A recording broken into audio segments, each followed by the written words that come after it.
का रे, सफरचंद खाणार?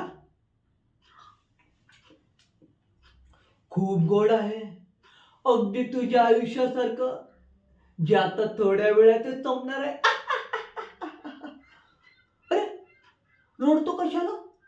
मी काय तुला मारणार आहे का? छे छे, मी तर तुला सुट्टी देणार आहे कायमची. माझे पैसे चोरताना हात नाही कापले तुझे, पण ठीक आहे,